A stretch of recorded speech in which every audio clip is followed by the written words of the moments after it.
The Gospel of Eve by Rachel Mann. For Daisy, who taught me another world, and for Michael, who allowed me to hold it.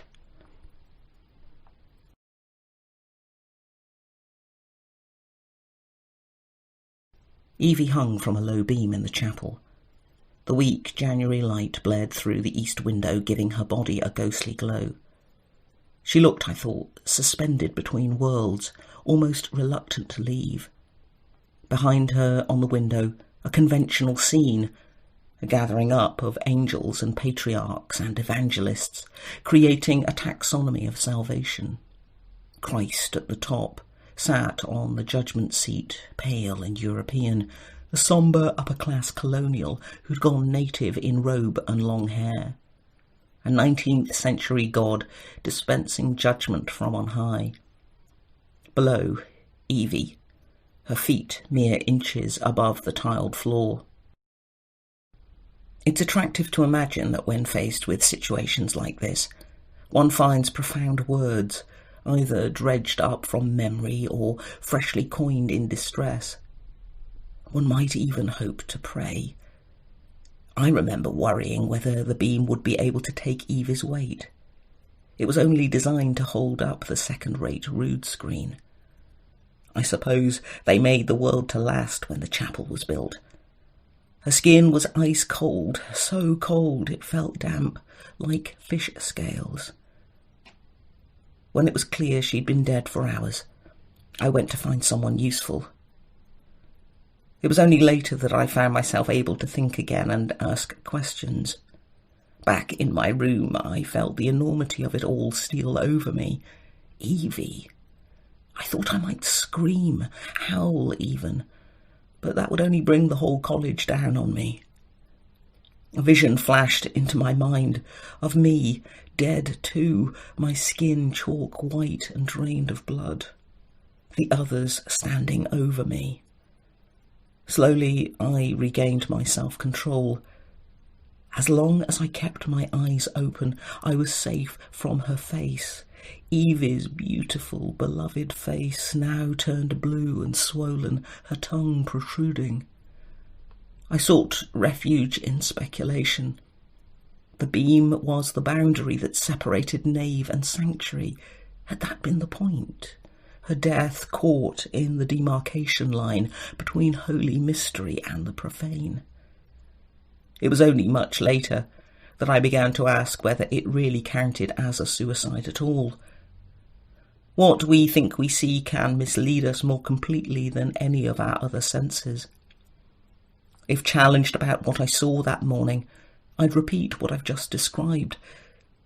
Could I swear to it in court?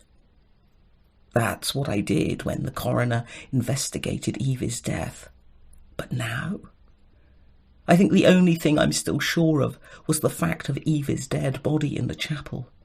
As for the rest, well...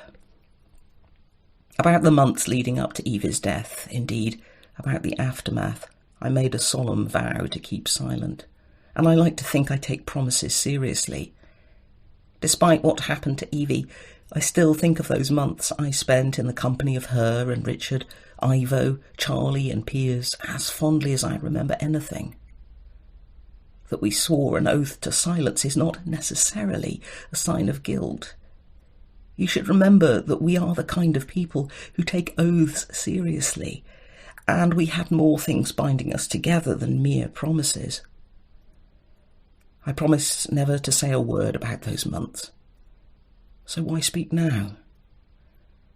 The easy answer would be to say that confession is compelling, confiteri.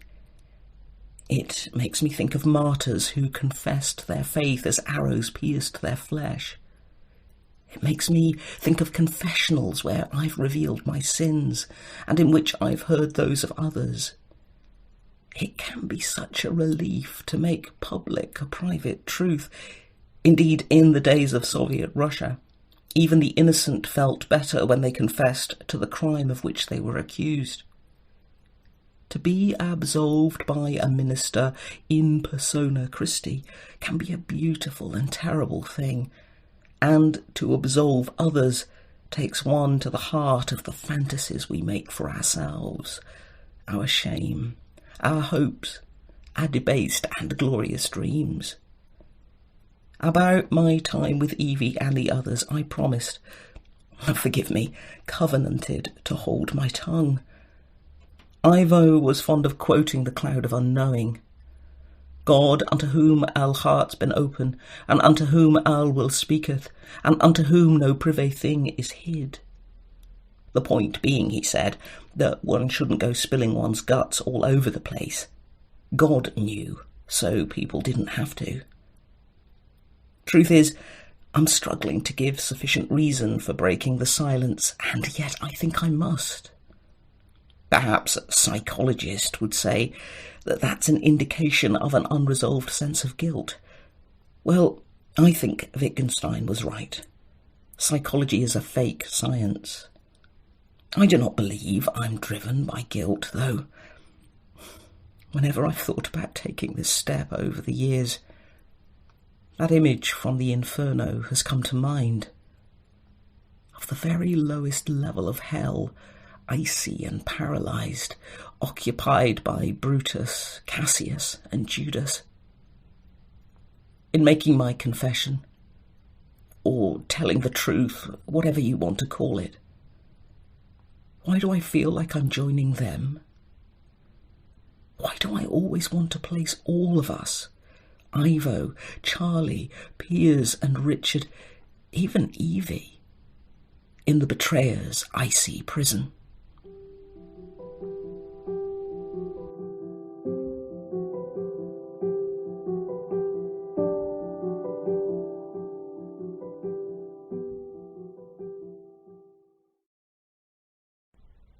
Part 1. Daughter, you have a haircloth on your back.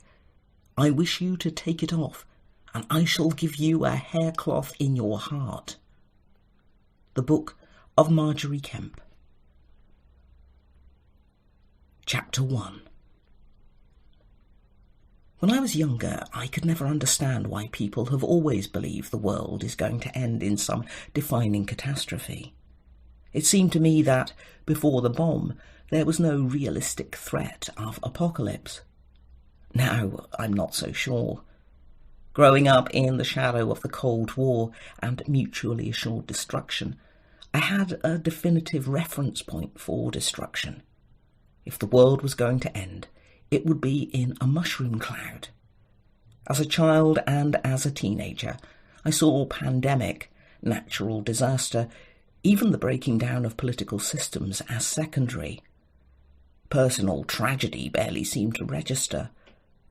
Only in the nuclear holocaust lay the definitive end of all things.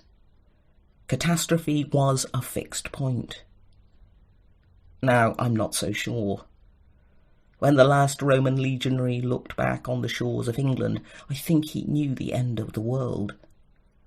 When the Marble Emperor died and Constantinople fell, it was catastrophe. Now I no longer dismiss personal tragedy as second-rate. A mother who loses her son to war, or a person stripped of health, knows the end of the world. The truth is, life is precarious, and we construct fantasies to make us safe. I tell you this because I want you to understand who I was and what I have become. It was fear of catastrophe that motivated what we did to Evie, and arguably what she did to us. My name is Catherine Bolton, and I am a Church of England priest. I'm a canon of one of the ancient cathedrals, responsible for its teaching work, and my doctorate was on the Church and the Canterbury Tales. I've been ordained for over 20 years, and I am unmarried. Those are the facts. Well, a few of them anyway. It's hard to stick to facts, and they are so easily marred. In that respect, they are like flesh. In this confession, I want to stick to the facts, and when I fail, as we all do, I'm sure I shall still reveal the truth. Please remember that old joke about the Gospel according to St. John. None of it happened, but it's all true. How should I start? perhaps with my arrival at Littlemore Theological College. After all, it was there I found out about the limits of the body and the cruel byways of prayer. It was there I tasted and enjoyed things the Church says are off limits. And it was there I grew up and came to terms with the grubby joys of the world. It was there I plunged into the strange, parallel universe of Evie and my friends, and, if that world ultimately turned vile, in their company I never felt more alive. The village of Littlemore is famous for two things. Firstly, until it was closed in 1525 for its priory church. Dating back to the 12th century, it was home to a community of Benedictine nuns whose fate was sealed by the naughtiness of its final prioress, Catherine Wells. She'd had an illegitimate daughter with a priest from Kent and siphoned off funds to provide a decent life for her. Rumour had it that she liked to punish other nuns with severe beatings for their own sexual lassitude. Littlemore's second famous resident was John Henry Newman. Before he crossed the Tiber and became Cardinal Newman, he was its first vicar and established the attractive Gothic Revival Church. As I pulled onto the college's gravel drive on a warm September day, perhaps I'd hoped for a procession of clergy and wayward nuns and servers flailing thuribles. Perhaps I'd hoped to see Our Lady carried high down the village's main street while a choir sang the Regina Coeli. Then there's the old asylum on Sandford Road. On one side of the road is the college, its butter-yellow buildings almost more Oxford than the city's ancient colleges. On the other, the Gothic towers of the asylum. At its centre is that hallmark of Victorian obsessions with control, a panopticon. The first time I'd seen it, at my interview, I felt a shiver of fear. It lowered over the village.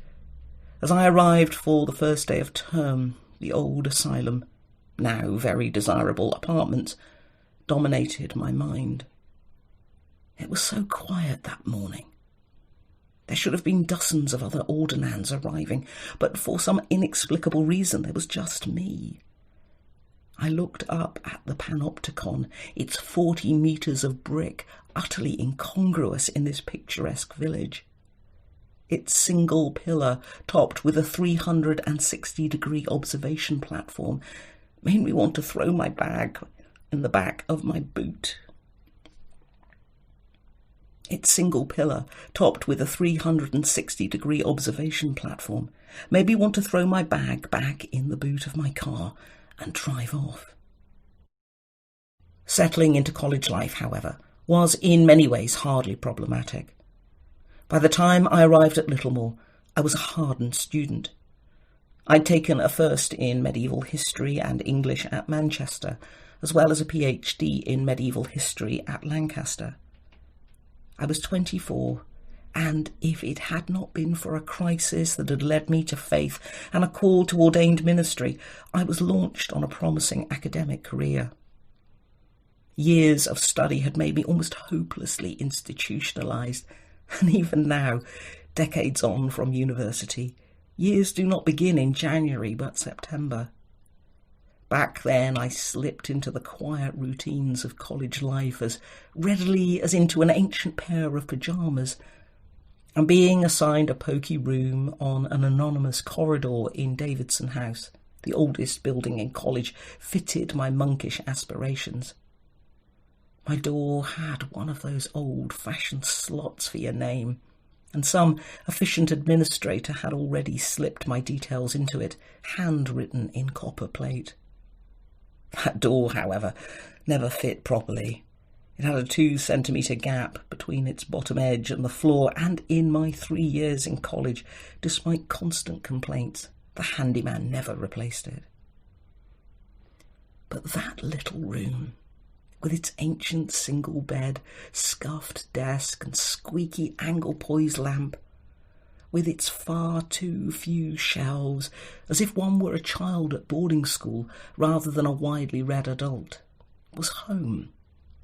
I knew it the moment I stepped inside and saw the dust motes rising and falling in the light streaming through the sash window. I went and looked down into the small quad formed by the 4 main college buildings. At its centre, a single oak that I later found out was older than the college. Everyone called it Lord Quercus, and in the spring students would touch a knot in the wood 4 feet up from the ground for luck ahead of exams. When I saw it first, its leaves were already beginning to turn golden. I smiled. I might even have cried. I stood there for a long time enjoying the quiet, lost in thought, until I heard a loud rap on my door. What should I tell you about those first magical days? Should I talk about the long bicycle rides Evie and I took out through Newnham Courtney and Little Bolden just to have a few hours alone?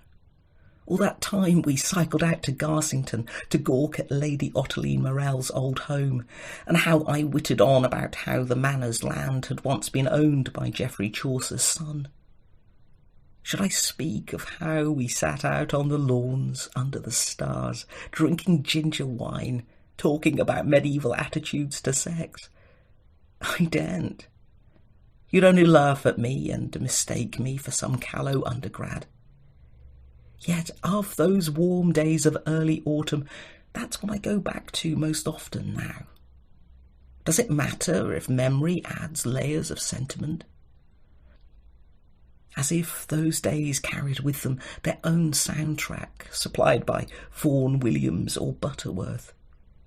For me, it was a second chance to play out a long-cherished dream, a dream I'd given up when I'd failed to get the grades to go up to Oxford. Even if I was already old enough to know better and see through its frauds and charades. No, let me start in another place, with that knock on the door. After all, it was that knock which changed everything. I opened my door and a voice said, "Hello." It was bright and eager. In one word I heard a private education, money, and the South. It was a voice I would come to love and dread, the kind of voice you could hear before it ever said a thing. In the corridor stood a slim young woman, perhaps a year younger than me, in a slip dress with a pretty rose print on it. Her mid-length chestnut hair framed her face, almost making a bob with its layers. She grinned sincerely at me, and her eyes were large, encouraging, and green. I remember marvelling at how white and straight her teeth were.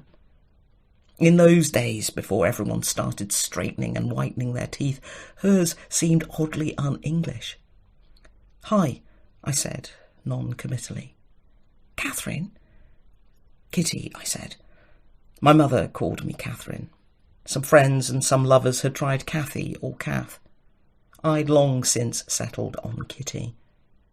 "Kitty," replied the girl, as if checking out whether she thought the name fit what she saw before her.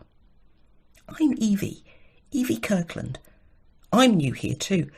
Thought you might like to grab a cup of tea."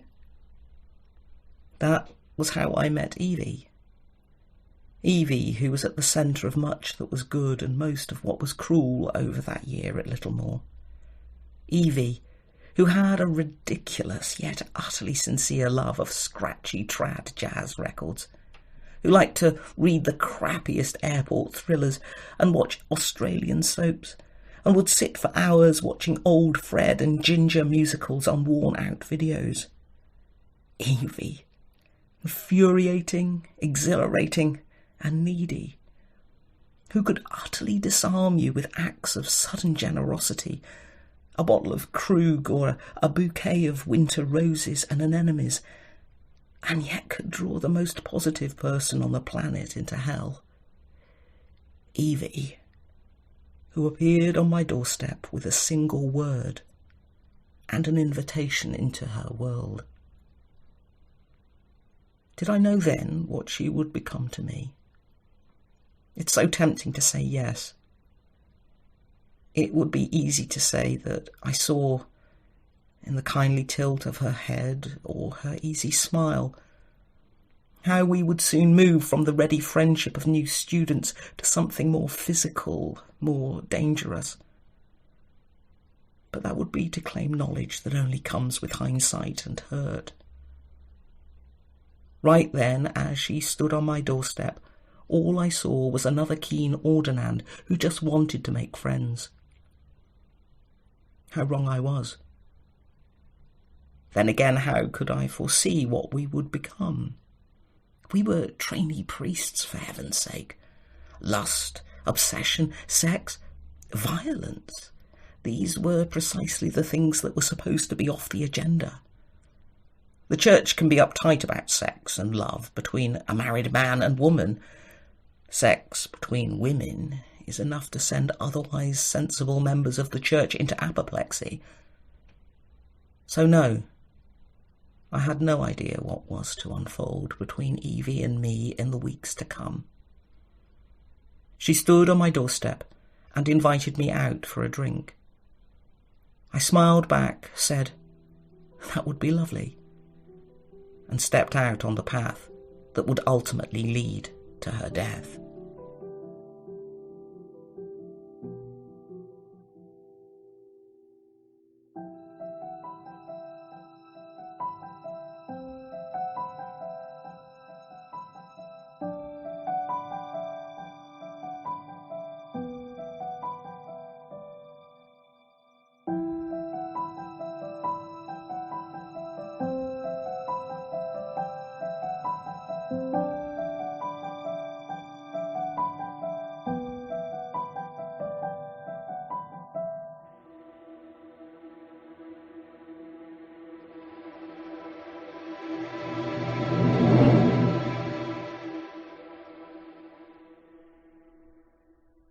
The Gospel of Eve is published by Darton, Longman and Todd.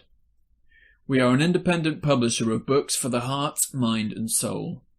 You can find out more by visiting www.dltbooks.com or by following us on Twitter at DLT_books. You are listening to a sample of The Gospel of Eve.